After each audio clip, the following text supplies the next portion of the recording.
이번 주일을 지나 내일이면 민족의 고유한 명절인 추석입니다. 더도 말고 덜도 말고 한가위만 같아라. 한국 세시 풍속 사전에 보니까 한가위라는 말은 크다라는 한이라는 말과 가운데라고 하는 뜻의 가위라고 하는 말의 합성으로서 8월의 한가운데 있는 큰 날이라는 그런 뜻이라고 합니다. 또 한민족 대백과 사전에 보면 이때는 오국백화가 무르익어서 모든 것이 풍족할 때인지라 가난한 벽촌의 집안에서도 쌀로 술도 빚고 닭을 잡아 찬도 만들고 온갖 과일을 차려 놓습니다.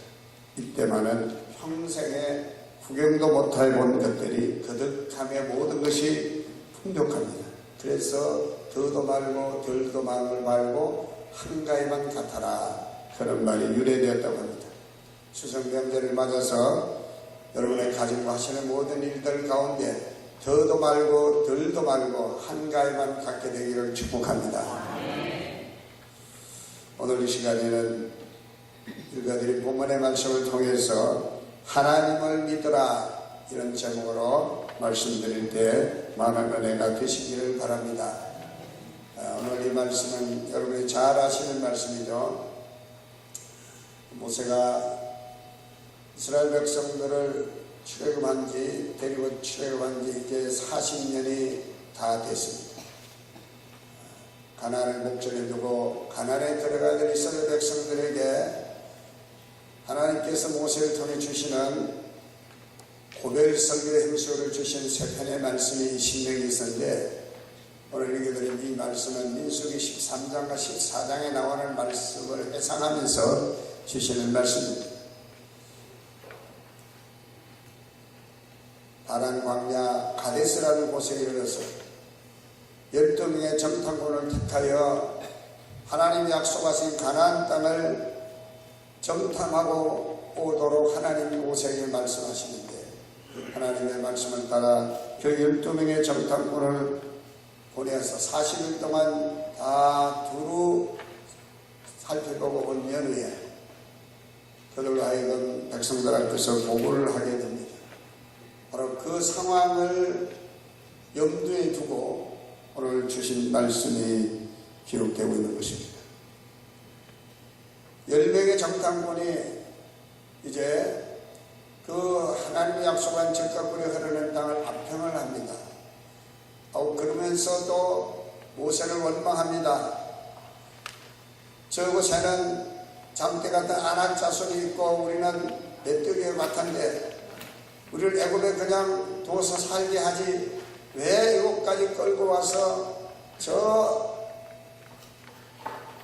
무지몽매한 저 아낙 자손에게 우리가 죽게 만들려고 하느냐 하고 원망하고 불평합니다. 그때 모세가 이스라엘 백성들 향해서 이렇게 책망하며 말하는 것을 보면 32절에 알 수 있습니다. 이래 너희가 너희 하나님 여호와를 믿지 아니하였도다, 그렇게 말합니다. 이스라엘 백성들이 하나님을 믿지 않기 때문에 하나님 약속하신 그 적과 꿀이 흐르는 가나안 땅을 보고도 악평을 하고 결국은 하나님의 명령을 거역하고 원망하고 낙심하고 또 대적을 무서워하고 두려워한다고 지적하고 있는 것이죠. 말로는 하나님을 믿는다고 하면서도 실제 현실에 부딪혀오는 그런 어려운 난관에 직면하게 되면 하나님을 믿지 않는 것이 이스라엘 백성의 모습이었다는 것입니다. 오늘 저는 말씀을 통해 하나님을 만나시고 하나님을 참으로 믿는 은혜가 있게 되시기를 바랍니다. 우리가 하나님을 정말로 믿는다고 하면 우리 앞에 어떤 어려운 난관이 놓여도 우리에게 어떤 장애물이 있어도 우리는 낙심하지 않고 두려워하지 않고 우리를 희망을 가지고 나아갈 수가 있을 것입니다. 오늘 하나님의 말씀이 우리에게 주시는 이 본문의 말씀을 통해서 우리가 정말 믿어야 하고 우리가 믿는 하나님 어떤 분인가? 오늘 성경은 우리에게 한 네 가지로 우리가 믿고 우리가 믿어야 할 그 하나님에 대해서 이렇게 소개하고 있는 것을 봅니다. 첫째로 30절의 말씀 보니까 너희보다 먼저 가시는 너희의 하나님 여호와, 그렇게 말씀합니다. 그리고 33절 앞부분에도 그는 너희보다 먼저 그 길을 가시며 라고 말씀합니다. 하나님은 나보다 먼저 가시는 분이시다, 그런 말씀입니다. 여러분, 하나님 믿으십니까? 하나님이 여러분보다 먼저 가시는 것을 믿습니까? 오늘 성경을 우리가 믿고 우리가 믿어야 할 그 하나님이 어떤 분이신가? 나보다 먼저 가시는 하나님이시라고 말씀합니다. 신명기 31장 8절에도 이런 말씀이 있습니다. 그리하면 여호와 그가 네 앞에서 가시며 너와 함께 하사 너를 떠나지 아니하시며 버리지 아니하시리니 너는 두려워하지 말며 놀라지 말아라. 우리가 구약성경 요셉 이야기를 잘 압니다. 요셉의 형들의 미움을 사서 종으로 팔려갑니다만 시련과 역경 가운데서 마침내 요셉은 애굽의 총리 대신이 되어줍니다. 7년 풍년이 때 애국 전역에 있는 곡식을 쫙 사다 모아서 창고에 저장해 놓습니다. 그리고 7년 흉년이 닥치는데 고향 예루살렘에도 흉년이 오게 됩니다. 형제들이 애굽에 곡식이 있다는 걸 알고 곡식을 구하러 오게 됩니다. 여차저차한 과정들이 있지만 후에 요셉의 형들이 애굽의 총리 대신 자기들에게 쌀을 줘야만 하는 그 애굽의 총리 대신이 자기들이 미워서 돈 받고 종으로 팔아넘긴, 그것도 그냥 노예 파는 정도의 그런 아주 값싼 가격으로 자기 동생을 팔아넘겼던 그 형들, 두렵지 않을 수 없습니다. 무섭습니다. 그때 요셉은 그 형들을 향하여 이렇게 말하는 걸 봅니다. 창세기 45장 5절에 당신들이 나를 이곳에 팔았다고 해서 근심하지 마소서, 한탄하지 마소서. 하나님이 생명을 구원하시려고 나를 당신들보다 먼저 보내셨나이다. 요셉의 신앙은 하나님 먼저 보내신다는 겁니다. 먼저 가시고 먼저 행하시는 분이 하나님이시라는 고백을 하고 있는 것입니다. 우리가 이 생을 살아가다 보면 여러 갈래 길을 만나게 됩니다. 어느 길을 선택하냐에 따라서 우리의 인생의 종착역이 달라질 수 있는 것이죠. 여러분, 오늘 성경은 우리가 어떤 길을 가야 할 것인가를 분명하게 말합니다. 나보다 먼저 가신 그 하나님이 가신 그 길로 가야 할 것을 우리에게 말씀하고 있습니다. 하나님께서는 광야 길을 가는 이스라엘 백성들보다도 먼저 가셔서 그들이 머물 곳을 예비해 놓으십니다. 어디에 텐트를 치면 좋을지 하나님은 먼저 가셔서 살펴보시고 이스라엘 백성들을 그곳으로 인도하십니다. 하나님은 이처럼 먼저 모든 일을 앞서 행하시는 분이심을 성경은 여러 군데서 우리에게 말씀합니다. 믿음의 조상 아브라함이 100세가 된 아들을 하나님께서 모리아산에 제물로 바치라고 말했을 때 순종하고 아들 이삭을 데리고 와서 제물을 바치려고 합니다. 그때 하나님께서 먼저 가셔서 순종하는 아브라함의 아들 이삭 대신에 하나님께 번제물로 바칠 순양을 준비해 놓으셨습니다. 하나님은 그래서 여호와 이레에 하나님, 준비하시는 하나님, 앞서 예배해 놓으시는 하나님이신 것을 믿습니다. 여러분, 바울 사도께서 2차 전도여행을 할 때 바나바와 의견을 맞지 않아 심히 다투어 바울은 실라를 데리고 2차 전도여행을 떠나는데 그가 고린도에 가서 사역을 할 일이 있었습니다. 낯선 물설고 낯선 고린도 지역에 가서 바울이 복음을 전하는데 하나님께서 로마에서부터 브리스길라와 아굴라라고 하는 부부를 먼저 고린도에 보내셔서 바울이 고린도에 가서 사역할 때 바울의 사역을 협력하고 동력하도록 하나님이 준비해 놓으신 것을 보게 됩니다. 마가복음 10장 32절의 말씀 보면 우리 예수님께서 언제나 예수님은 제자들보다 앞서 가셨다라고 이렇게 말합니다. 예루살렘으로 올라가시는 길에 예수께서 그들 앞서 가시는데 예수님은 제자들 보고 너희들은 먼저 가라 말씀하시지 아니하시고 항상 우리 앞서 가시면서 Follow me, 나를 따라오라 그렇게 예수님 말씀합니다. 저는 군대생활 장교생활을 해봐서 이 말씀이 너무너무 와닿더라고요. 좋은 지휘관은 부대원들보다도 앞에 서서 총탄을 내가 만들어낼 수도 내가 먼저 앞을 가면서 부대원들 하여금 나를 따르라고 얘기해야 그게 참된 지휘자고 지휘가 되는 겁니다. 그런 면에서 우리 볼 때 우리 예수님은 훌륭한 지휘관이셨어요. 언제나 앞서가셨습니다. 우리의 죄를 대신 짊어지시고 아무도 가지 않으셔도 그 십자의 길을 우리 예수님은 가신 줄로 믿으시기 바랍니다. 사람들은 때로는 내가 내 인생을 책임지려고 하는 사람이 있습니다. 보기에는 좋아 보이고 그럴듯해 보일 수는 있으나 그러나 성경은 우리에게 분명히 말씀합니다. 우리는 연약한 존재고 유한한 존재이기 때문에 내 인생 내 마음대로 책임질 수가 없다는 겁니다. 그는 빛날이라는 것이에요. 우리 인생을 누가 책임져 주셔야 됩니까? 그렇습니다. 나보다 먼저 가시는 하나님이 책임져 주셔야 되는 것을 믿으시기 바랍니다. 하나님보다 앞서가려고 하지 마시길 바랍니다. 두 번째로 오늘 성경 30절에 애굽에서 너희를 위하여 너희 목전에 모든 일을 행하신 같이 이제도 너희를 위하여 싸우실 것이며 라고 말씀합니다. 그렇습니다. 하나님은 나를 위하여 싸워주시는 분이신 것을 믿습니다. 여호수아서 23장 3절에도 이런 말씀이 있습니다. 너희 하나님 여호와께서 너희를 위하여 이 모든 나라에 행하신 일을 너희가 다 보았거니와 너희 하나님 여호와께서 여호와 그는 너희를 위하여 싸우신 이시라.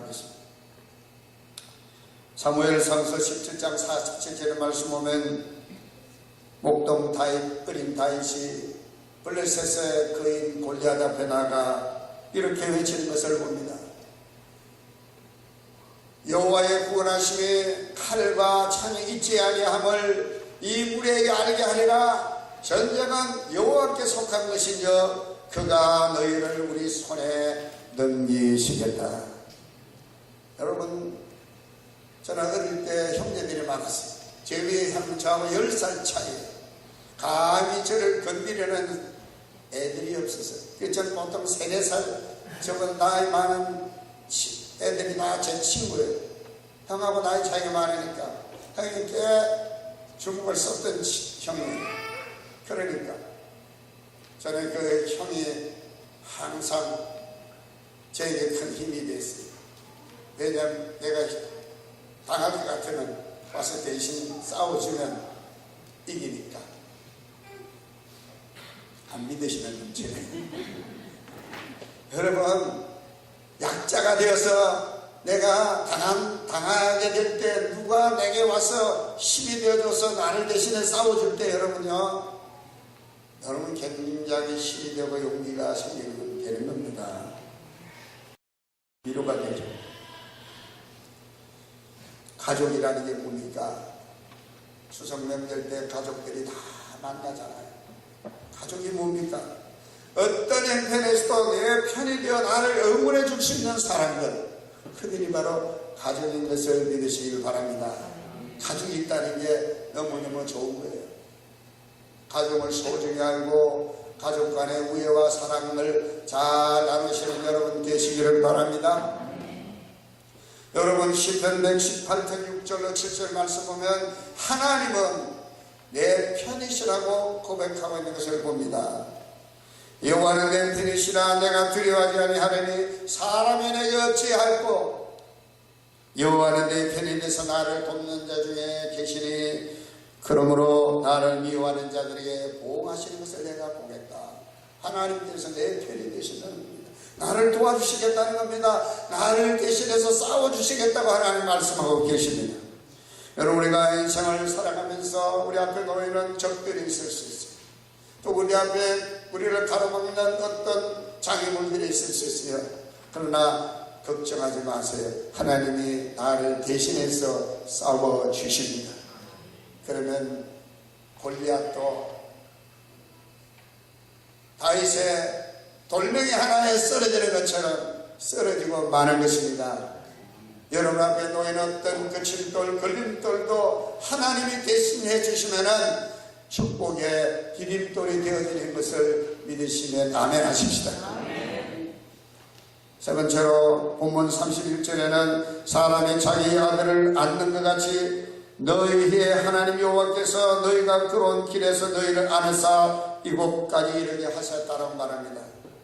하나님은 나를 안으시는 하나님이시라고 말씀합니다. 사람이 자기 아들을 아는 같이 안으시겠다고 말씀합니다. 이사야서 40장 11절의 말씀 보니까 그는 목자같이 양떼를 먹이시며 어린 양을 그 팔로 모아 품에 안으시며 젖먹이는 암컷들을 온순히 인도하시도다. 목자가 양떼를 먹이고 어린 양을 그 팔로 모아서 품에 안는 것처럼 하나님께서 우리를 안으시겠다고 말씀합니다. 여러분 품에 안는다는 말씀의 의미가 뭐겠습니까? 바로 사랑한다는 것입니다. 하나님 우리를 사랑하신다는 할렐루야. 사랑하게 온 몸으로 우리를 감싸 안으시고 우리를 보호하시겠다는 말씀입니다. 목자가 양을 두 팔로 모아 품에 안는 것은 양을 지키고 양을 보호하겠다고 하는 의미인 것이죠. 2차 대전 중에 독일군이 유대인들을 다 학살합니다. 그들 가운데 한 아이를 품에 안은 엄마가 유대인 게시타프의 총에 맞아 죽는 장면이 사진에 찍힌 것이 있습니다.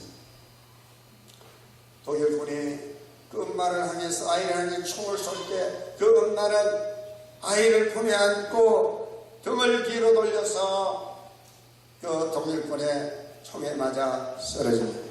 물론 그 사진을 봐서는 아이가 살았는지 죽었는지 알 수는 없지만 뭘 의미하냐면 어머니의 사랑입니다. 어머니의 사랑. 마지막 그 총에 맞는 순간에도 자기의 아이를 지키고자 하는 그 어머니의 애틋한 그 사랑의 마음이 이 사진 속에 담겨 있습니다. 제가 언젠가 인터넷에 이런 사진을 본 적이 있어요. 혹시 여러분도 보신지 모르겠습니다. 이사야서 46장 3절에 이런 말씀이 있습니다. 야곱의 집이여 이스라엘 집에 남은 모든 자여 내게 들을지어다. 배에서 태어남으로부터 내게 안겼고 태에서 남으로부터 내게 업힌 너희여. 하나님께서 말씀합니다. 우리가 태어나면서부터 하나님께 안겼다고 말씀합니다. 태어나면서부터 하나님 우리를 업어주셨다라고 말씀합니다. 얼마나 행복한 말씀입니까? 하나님께서 우리를 사랑하시기에 우리를 안아주시고 있다. 여러분 누가 나를 사랑해서 안아주잖아요. 여러분 엄마가 아이를 안는 것처럼 하나님이 저와 여러분을 안아주시고 계심을 믿으시기를 바랍니다. 할렐루야. 마지막으로 본문 33절에 밤에는 불로 낮에는 구름으로 너희가 갈 길을 지시하시는 이십니다고 말씀합니다. 하나님께서 내가 갈 길을 지시하시는 분이시라고 고백합니다. 지시하신다는 것은 말씀하신다는 것입니다. 가르쳐 주신다는 것입니다. 잠언서 16장 9절에 말씀하며 사람이 자기 길을 계획할지라도 그 걸음을 인도하시는 분은 여호와 하나님이시라고 말씀합니다. 하나님께서 우리의 가야 할 길을 지시해 주십니다. 일찍이 믿음의 조상 아브라함은 하란에 살 때에 하나님께서 어느 날 말씀합니다. 내 아들 본토 친척집을 떠나 내가 네게 지시할 곳으로 가라. 아브라함은 하나님의 말씀에 순종하여 그 하나님이 지시하신 말씀대로 갔다고 말합니다. 하나님께서 멀건 대낮에 노아에게 지시하십니다. 노아야, 저 산에서 나무를 캐서 방주 배를 지켜라.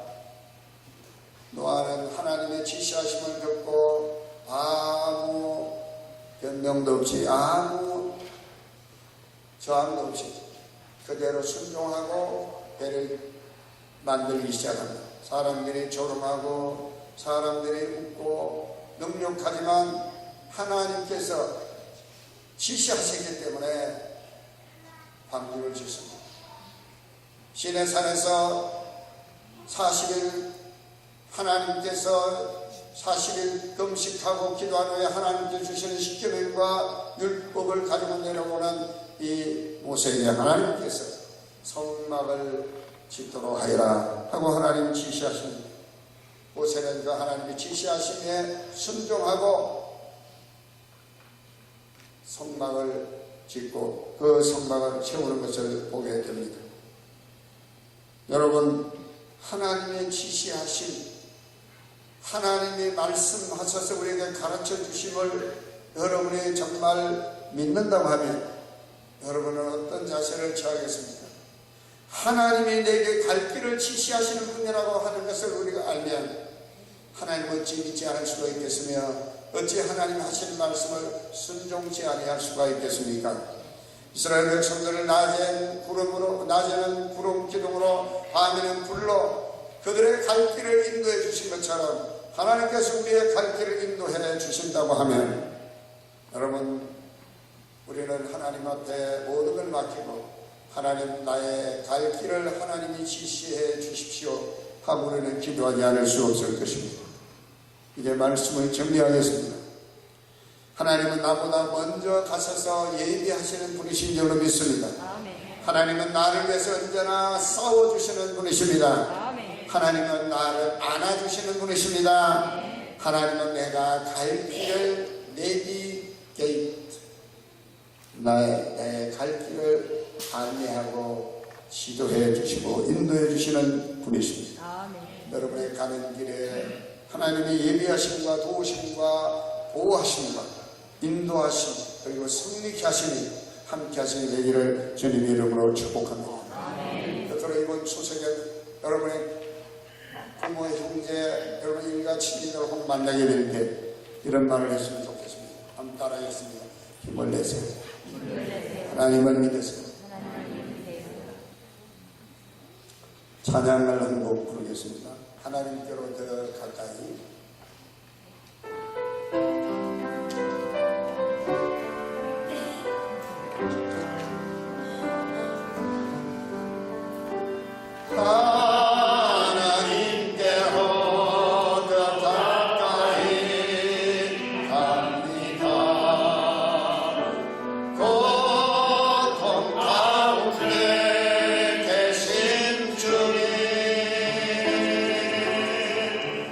God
하나님 아버지 감사합니다.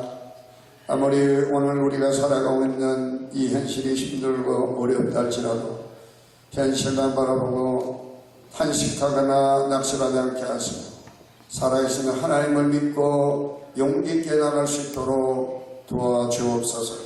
오늘 주신 말씀을 통해서 내가 믿는 하나님이 어떤 분인가, 그 하나님은 나의 하나님이십니다라고 실존적 고백이 있을 수 있는 은혜를 허락해 주시옵소서. 예수님 이름으로 기도하옵나이다.